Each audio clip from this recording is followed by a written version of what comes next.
네, 안녕하세요. 원효대성사 척척사법입니다. 오늘은 또 어떤 게 또 궁금하신가요?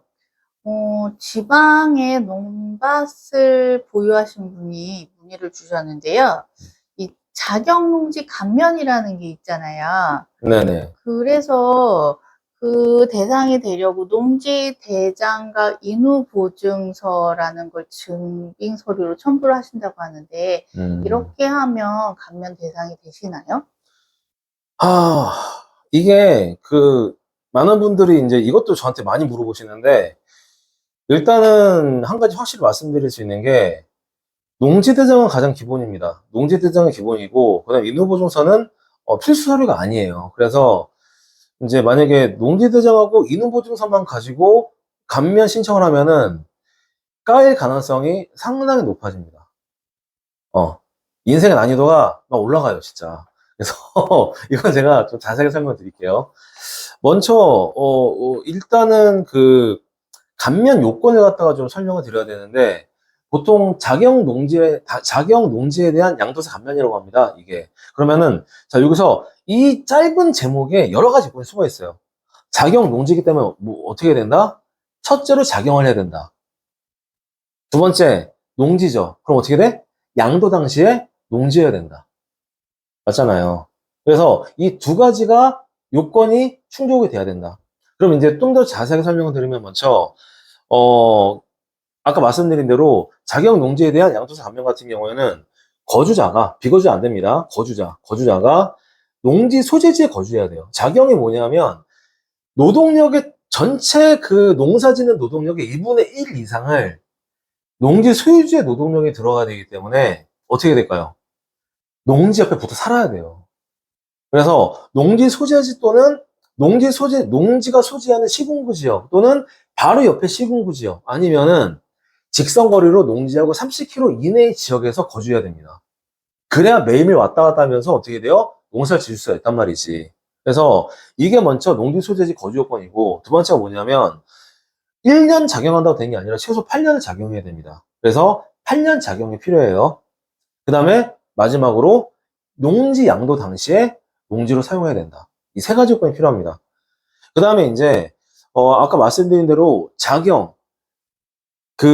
농사 지을 때 2분의 1 이상 자기의 노동력이 들어가면 어떻게 되겠어요? 쉽게 말하면은 작용을 하면은 모르긴 몰라도 다른 소득은 발생할 여지가 거의 없다. 물론 뭐 시간이 날 때 틈틈이 알바를 할 수가 있겠지. 하지만은 일정 소득금이 이상이 되면 이 사람은 이 소득을 벌기 위해서는 2분의 1 이상 노동력을 투입하지 않았구나라고 하는 규정이 있습니다. 이게 소득금액 작용 배제 규정이에요. 그래서 보시면은 먼저 총 금액, 만약에 직장을 다니면서 왔다 갔다 하는데 만약에 월급을 받으면은 1년에 3,700만 원 이상 받으면 어떻게 된다? 열심히 일했기 때문에 2분의 1 이상 노동력이 들어갈 여지가 없다. 아니면 사업소득 금액도 만약에 연간 3,700만 원 이상이면 어떻게 된다? 열심히 사업해서 돈을 벌었기 때문에 2분의 1 이상 작용을 할 여지가 없었다. 언제? 그 3,700만 원을 번 연도에는.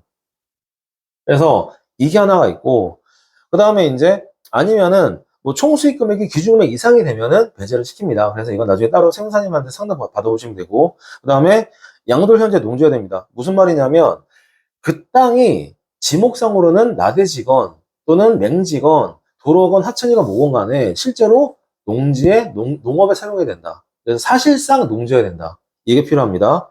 이게 요건이 모두 충족이 되면은 감면의 종합한도는 1년 동안에 1억 원을 공제에 감면해주고 아니면은 5년 동안 2억 원을 감면해줘요.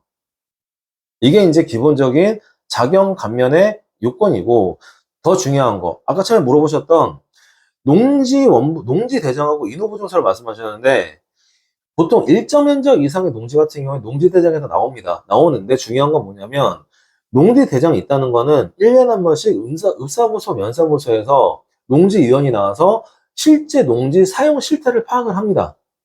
그래서 거기에 어떤 게 적혀 있냐면은 이거 여기 지금 현재 농사 짓고 있어? 농사 안 짓고 있어. 농사 짓고 있는 중 휴경 중 해가지고 구분이 되고 다시 확인을 해가지고 자경이냐 아니냐를 판단합니다. 자경이냐 소작이냐를 판단하게 돼 있어요. 그래서 이걸 가지고 이제 만약에 1차 관문이 뭐냐면 농지 대장에서 농사 짓고 있어야 되고 8년 동안 그 다음에 작용으로 확인이 돼야 됩니다. 더 중요한 건 뭘까요? 실제로 농사를 지으면 뭐가 필요해요? 여러 가지 농사 지을 때 들어가는 농기구 구입 비용이나 또는 비료를 구입한 비용이나 이것저것 농사, 묘종등 구입 내용이나 또는 뭐 이런 것처럼 해가지고 실제로 농사 지었다는 증빙이 나올 거 아니에요. 자연스럽게. 그거를 제출해야 됩니다. 인후보증서는 인정이 안 돼요. 왜냐면 인후보증서가 뭐냐면 인후보증서는 농지 주변에 사는 사람들한테 이 사람이 실제로 농사 지었다라고 받는 확인서에 불과하기 때문에 이거 언제든지 조작이 가능하다. 따라서 객관적 증빙이 될 수가 없다. 그리고 실제로 요즘에는요, 여러분들 국제선에서는 이 농사 짓는 여부를 어떻게 파악하는지 아세요? 구글 지도를 보시면은요, 구글 지도가 2달에 한 번씩 갱신이 됩니다. 구글 지도 딱 그 지점 찍어놓고 보면은 구글 지도에 몇 년도 몇 월 달 지도 다 볼 수가 있어요. 그래서 만약에 예를 들어서 한창 농사 지을 시기인 뭐 7, 8월 달에 회색이야. 뭐가 되겠어요? 농사 안 짓는다는 얘기지. 맞죠? 아니, 회색이란 건 뭐냐면 건물이 있다는 얘기입니다. 농사가 안 짓고. 그래서, 아니면 황토색이면 이건 농사 안 짓는 거고. 그래서 이런 식으로 해가지고, 로드뷰나 항공사진 등으로 파악을 하기 때문에 이거 갖다가 단순하게 인후보증서만 가지고 판단할 수 없다. 아시겠죠? 그래서 만약 이거 같은 경우에는 뭐 친구는 들어갈 수가 있는데 농지대장은 인후보증서만 가지고 들어가는 건 저는 비추합니다. 인상의 난이도가 올라가요. 그래서 좀 더 확실한 증명을 가지고 친구 드리는 걸 추천드립니다. 됐나요? 네. 여기까지 하고 다음 시간에 또 다른 주제로 찾아뵙겠습니다. 감사합니다.